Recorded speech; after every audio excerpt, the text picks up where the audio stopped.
My name is Rabia, and this is my truth. First, I was a child.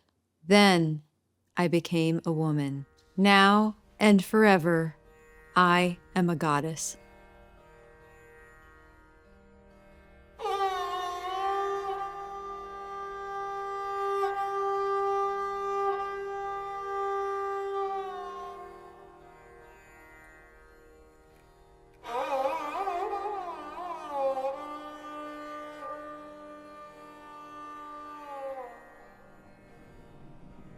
This was a tradition, this was a Hindu tradition where when a woman's husband would die, to honor him out of worship for her husband, they would put her body in a fire, and they call it a pyre. Her body would go up in flames, and it was a ceremony. And women for centuries have been showing their devotion to men through this sacrifice, this self-sacrifice. Where this left women in society was their entire worth was dependent upon their status in relation to a man. So if you're an unmarried woman without a husband, you really have no worth in the world. There's no place for you in the world. So this is just one historical context. India is a vast country with so many different tribal influences. It's been conquered and reconquered. This has been a highly sought after part of the world for its rich geography, its spices. It's had so much to give the world. So from the northwestern part of India, you have like the Afghan tribes, the Turkish tribes that navigated south into that part of India, and they brought with them this nomadic life, right? And with a nomadic life, it's a very hand-to-mouth kind of life. It's like you live off the land and you feed your family, you have children young, you die young. It's like this kind of, right? So these are some of the influences. Imagine, these are tribal people. They cling to their people, they stand up for their people, they fight for their people. And then there's the story of the women and their lack of status in these societies. And then here you have the British, who've come to pillage and rape and take all the wealth of this country and leave the Indians to starve, and there's starvation and famine in a wealthy country. So when you treat people like animals, and that's what they're used to, and then they've got some animal instincts that they've already been living. When the British left during the partition, they left animals fighting animals. And we hear about stories about women, their bodies being used, being raped to shame families. They were used as weapons of war. And all of the messages and all of the downloads that I've received from my ancestors is that the women in my mother's family carry the pain of those sacrifices. And my mother came into the world. She came into the world during the war. We'll never know the real stories because of her own disassociation and her own mental illness that then ensued because she couldn't, and eventually Alzheimer's, to forget these stories. But women who jumped into wells to take their lives so they wouldn't shame their families before because they'd been raped. So this is what I've carried in my DNA and in the cells of my body that needed healing, that needed this big heart to hold people like my mother, hold their pain. But the story doesn't end there, because these women, and I'm one of them, we are some powerful women. I had to cover. I didn't have those freedoms. My mother was very strict with me. If I wanted to expose any skin, I had to hide and have a change of clothes to do it at school. I had to, my dad he kept a really, religiously, like their expectations were, 5 times prayer a day, fasting in Ramadan, very strict. And I was the eldest daughter, so I was really representing my parents. I was at Emory and I was partying and I was wearing these wild clothes, and I met friends from like all over, from Rhode Island and DC and people that were raised in these liberal homes and just like free. People that were so free.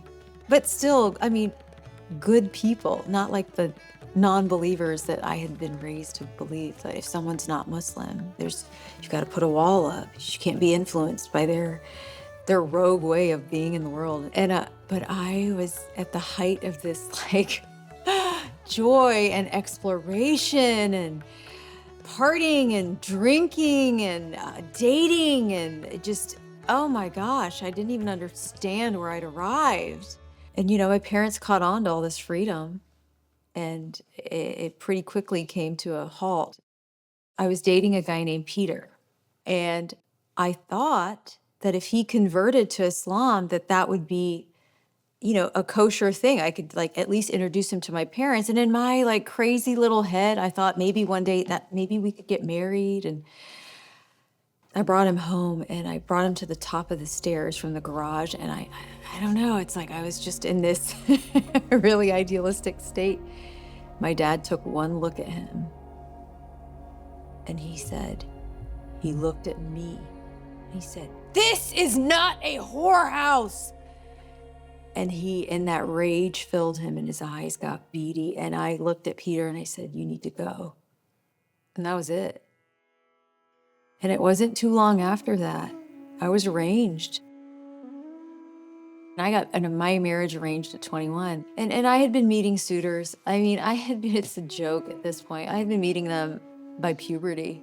I had been meeting older men, balding men that just didn't even, like men that didn't belong in a room with me, and meeting their mothers. And I'd been through this whole circus show, but I didn't really realize until my mom twisted my ear and I was crying to her. And I said, I'm not in love with him.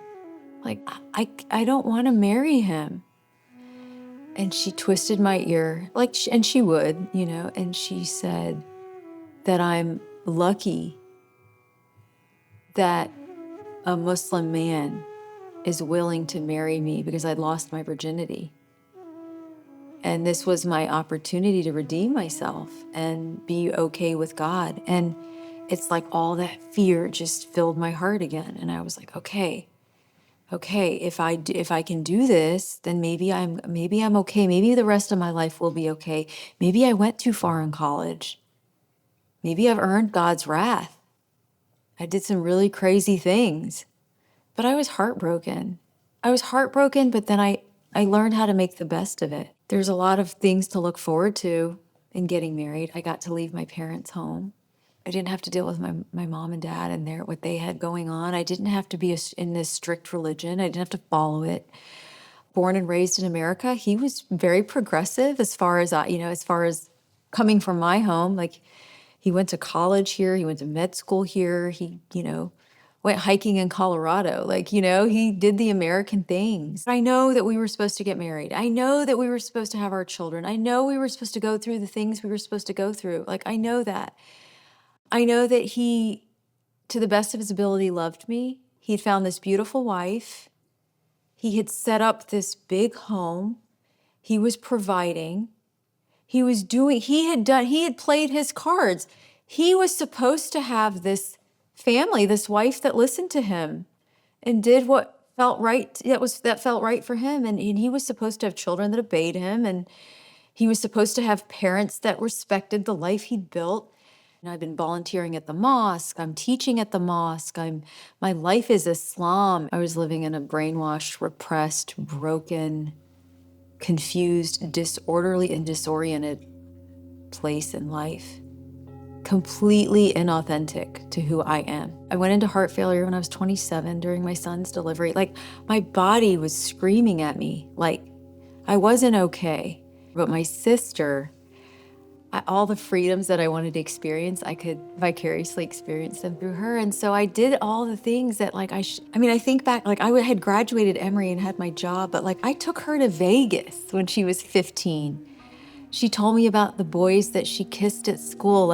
I still have so many memories of being kind of a mother to her. Mom was in and out of her emotional states. She was making a lot of money that dad needed her to make. And I loved her.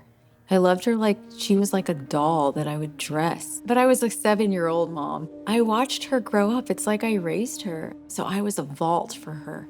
I wanted her to experience the American life, like what it's like to have a normal teenage life. I think that my sister, I represented something to her. I represented stability, a mother, somebody that was always going to watch out for her. I represented hope that maybe my parents' system isn't a total fail. I had different hopes for her. So I don't know. She's special. There were so many things. And I take accountability. I met an American man, Ryan, and meeting him catalyzed my ability to speak my truth and say, you know what? I want to be divorced. So I had an affair. And she knew about that.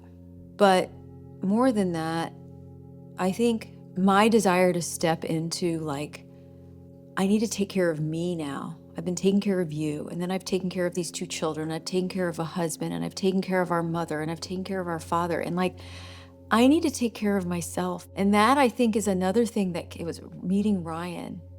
And he was able to see my gifts. And he's like, yeah, no, whether you stay with me or not, you're not meant to live that life. And I like knew it, and I knew it. But but my heart had to believe it. The first time that I really believed that my body was beautiful was when I was 35 and Ryan and I made love, and the way he looked at my skin. And I remember looking at him naked on the bed, and he had this like angelic white skin. And the way I was looking at his skin is the way he was looking at mine. And I thought, it was like the first time I was in my body that a little more, you know? And I was like, okay, it's not what I think it is when I'm looking in the mirror. I was exposing that this wasn't the life that we had painted it to be, that I wasn't going to fake it anymore, that I wasn't going to pretend like we were this happy it couple. And I wasn't going to wear the trophy wife clothes, and I wasn't going to wear that anymore. And I didn't want to do that anymore. I was going through it, but it was a lot for everybody witnessing it. They thought, for sure, this is a phase, or for sure she's lost her mind. But I hadn't lost my mind. I just discovered my heart. And when you're the first person to do it in a community, I mean, not just my family, but my community, like all my friends were Muslim, like all the couples that we knew from the mosque. I mean, they were certain I had lost my mind. And I think you have to be that devoted to your own crazy heart. And just that, if you don't believe it, nobody else will. And you have to drink that Kool-Aid for years. I mean, look, he had done the right thing, right? That unraveled so much for him. He'd built his image on being the guy that did the right thing. And the guy that does the right thing in that old story is supposed to get the devoted wife that's madly in love with him and wants nothing more than to be devoted to her children and her husband and his parents. And I didn't feel those things. I loved everybody, but I started to love myself more. So when I did that, she turned on me completely. She and my brother. My mother and father, I mean, my mother, it's like all she knows is religion. So of course, like she couldn't accept it. But she didn't come from a place of hate. My dad asked me to go see a psychiatrist and get a letter to state that I'm in fact of sound mind. My husband's family at the time was very adamant that, and Islamically, a woman isn't allowed to declare a divorce unless you're seeing that there are physical marks on your body, and he wasn't physically hitting me. But in the Islamic law, you don't have that right. But when I met Ryan and I woke up from this veil that I'd been living under, Ryan just opened my eyes to look in this Judeo-Christian society, like you actually have rights. And all this intimidation, it doesn't work here. It's in your head. And Ryan, my heart just, I have so much love for what he was so patient because I know I was a mess. It took 3 years of waffling. It took 3 years of painful conversations, crying for him, for his family, for my family, all the people that I was hurting, for my children. Like, imagine this dynasty, and we were in the middle of it because he's the eldest son, I'm the eldest daughter. Every holiday's at our home. Every life for our families, it revolved around our family. We were, we did the right thing. We got married, we had children, we were raising them the way we were meant to raise them, and a lot of our family's hopes and dreams were shattered. Their pain, their anger, their hurt, their confusion, all the sacrifices that they had made. The ride in the Carsus for my mother, from in a military ship, her beginnings, all the sacrifices that she had made to come to America, to provide, to sacrifice all of her happiness. And here I was turning my back on all of that. My dad, he couldn't imagine, it was such an assault on them personally. They didn't understand it. They couldn't understand this American thing, this freedom, this thing called happiness. That's for the selfish. That's for the unbelievers. That's for the people that God's wrath is on. And I wanted to be among those people. And there was like a genuine pain that they had, that part of their journey to get to heaven is to save me. And I'm defying all of this. So there's a part of them that believes that I'm going to burn in hell. I was confused. My heart was screaming one thing, my family screaming another. My mind I'm still like gripped by the fear of God. Like, maybe I am going to go to hell. Maybe my children will be, like, all these fears would just flood me. And then there's my children. I'd lived one way, head buried down, veil, like just volunteering at the mosque, teaching their Sunday schools, religious, praying, and I'm all of a sudden removing all of that. I'll never live like that again. I'll never let anyone in my life around me live like that. I can just I feel this heaviness just for a second. It'll kill you. It's probably why my dad had 5 heart attacks. He lived completely disconnected from his heart. He was never able to shine any love back in on himself. Everything was fear and discipline and God's wrath and do the right thing and muscle through. And he lived like that until his heart finally failed. And I did find a therapist, Katie. Katie just became like a second mom to me. And these angels just showed up in my life. And had they not, I'll be honest, I would still be either probably living in the basement and just head down, buried down, and my heart just losing life, just losing feeling, just going from numb to just sick. Oh, yeah, and Katie would say to me, "You're dying." And I didn't understand that, but she saw that. She saw that if I stayed and just lived this life, that this was dying, and she wasn't wrong. I've been under the care of a cardiologist all these years. The body takes record, the body takes score, and my heart was damaged. I went into heart failure at 27. I had a broken heart. I know that the things that my heart really wanted had been suppressed for so long. Getting married when I didn't want to be married. But there are so many things. just feeling into the pain of that heart. It's a lot. It's a lot. Well, when I go into these stories, I can feel the heaviness of it. But I can connect back to my higher self. Like I wasn't living in my sovereignty. 7 and almost 5. So they were young. It was traumatic. I mean, Josim had a really, really hard time. I think his anxiety got really bad. And then Isla, she her most of her pain showed up in like the early years, 10, 11, around that time. It was like intense anger. When their dad, he told them a lot of things about me that were not true, and from his wounded place, and they believed those things. They didn't even know who I was.